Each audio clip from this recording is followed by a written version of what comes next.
Why did my ex-husband try to stop his own wedding the moment he saw me? I didn't plan on going to my ex-husband's wedding. I swear that's important. We've been divorced for 3 years. No kids. No shared property anymore. Just a clean break after a marriage that slowly suffocated under silence, resentment, and the kind of disappointment you don't notice until it's too late. When he proposed to her last year, I felt nothing. Or at least that's what I told myself. Then I got the invitation. Cream-colored envelope. My name handwritten. No +1. Just me. I assumed it was some weird politeness thing, like he felt obligated to invite me so I wouldn't feel excluded. I almost threw it away. But mutual friends started texting me things like, "Are you going? And it might be awkward if you don't show." So I went. For closure. For maturity. For whatever excuse sounded healthiest. The wedding was at a countryside venue about an hour away. Beautiful place. White chairs, flowers everywhere, the whole Pinterest-perfect setup. I arrived early, hoping to slip in quietly, sit in the back, and leave before anyone could make it weird.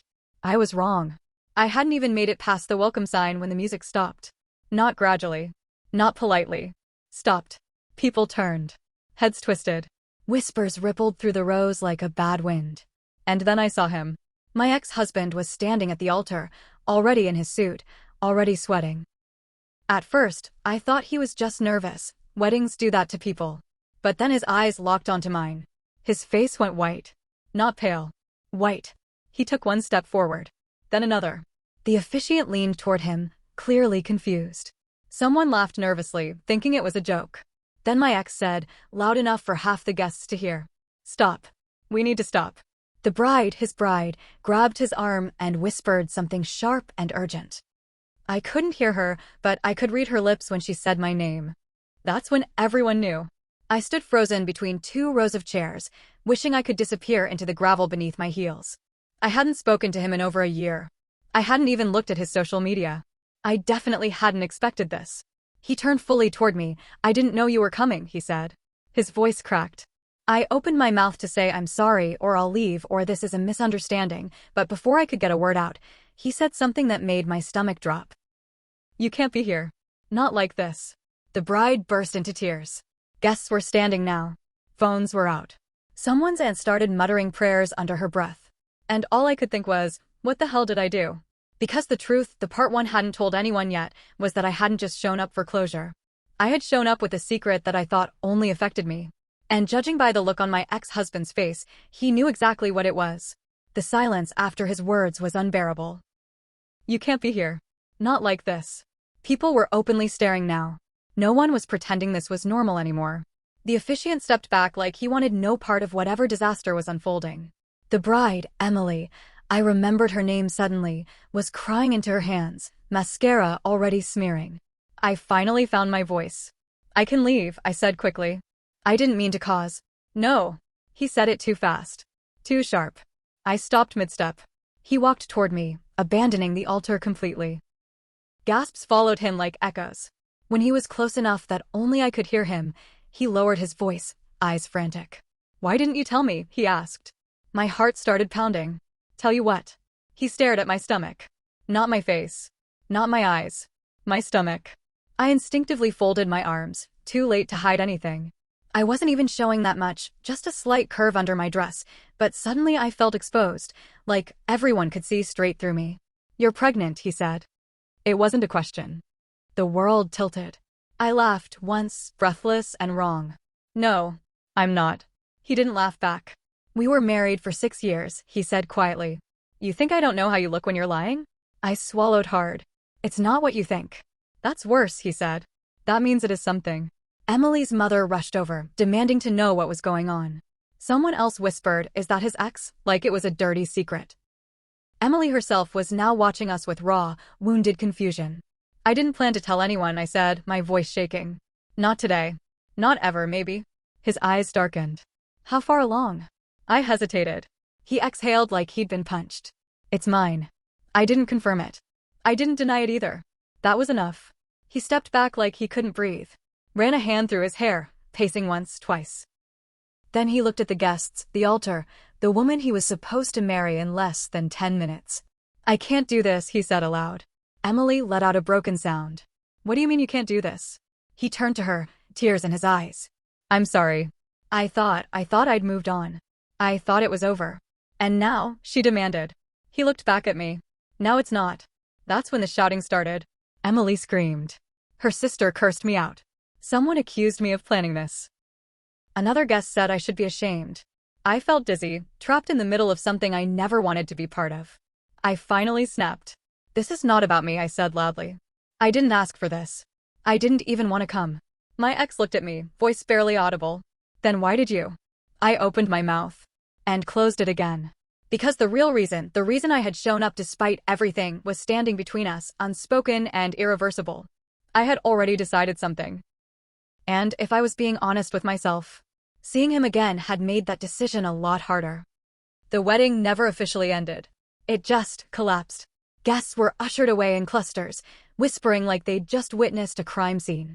Emily was taken into a side room by her family, sobbing so hard I could hear it even from the courtyard. Someone shoved a glass of water into my hands. I didn't remember taking it. My ex and I stood several feet apart, like strangers who shared a ghost. I didn't plan this, he said again, quieter now. I swear. I know, I replied. And I did. The panic on his face was real. Messy. Human. He looked at my stomach again. You were going to tell me. No, I said. I wasn't.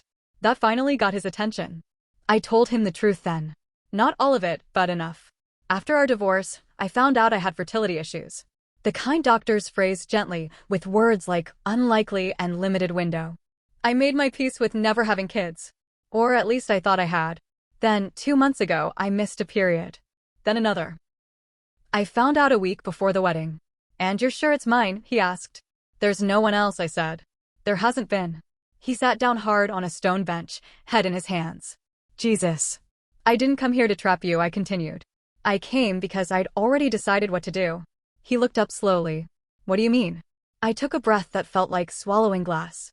I made an appointment, I said. For Monday. Understanding crashed into his face. No, he whispered.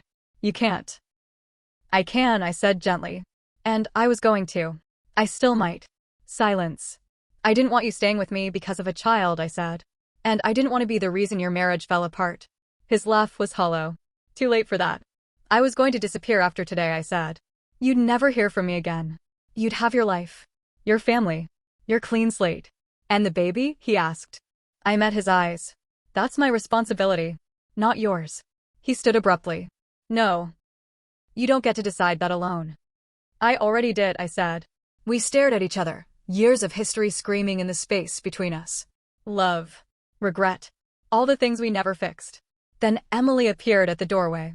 Her eyes were red. Her voice was steady in that terrifying way people get when they've already broken. Is it true? She asked him. Is she pregnant? He didn't answer. I did. Yes. Emily nodded slowly. And you were going to marry him anyway, she said. Not a question. I swallowed. I didn't know until recently. She looked at him then. And you? His silence said everything. Emily laughed once, sharp and bitter. I should thank you, she said to me. Better today than 10 years from now. She turned to him. If you walk away from this wedding, don't follow me later. Don't try to fix it. He nodded, tears falling freely now. She walked away without looking back. I thought that was the end. But that night, alone in my car, I realized something terrifying. I wasn't as sure about Monday anymore. I didn't sleep that night.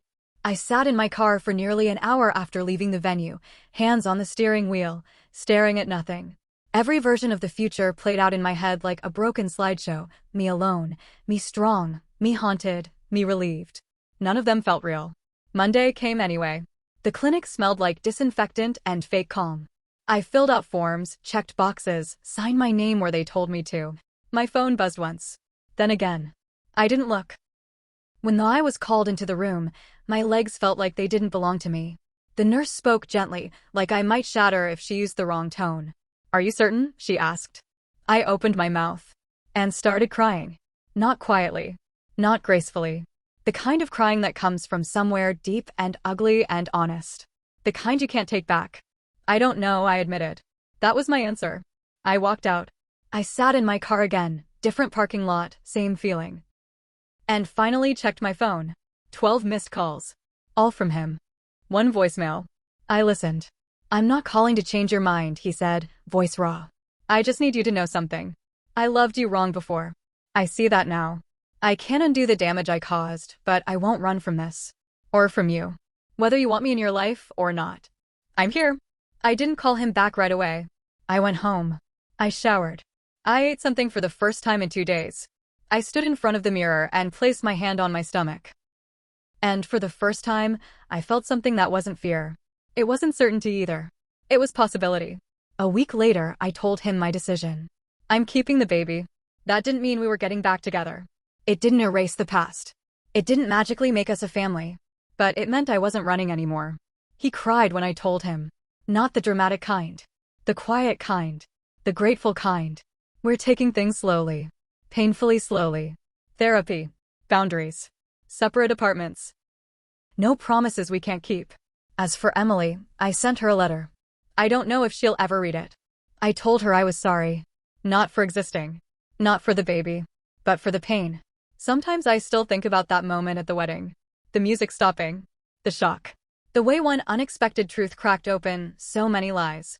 If I hadn't gone, if he hadn't seen me, our lives would look very different right now. I don't know if this story has a happy ending yet, but it has an honest one. If this story kept you hooked, give it a like, share your thoughts below, and subscribe for more.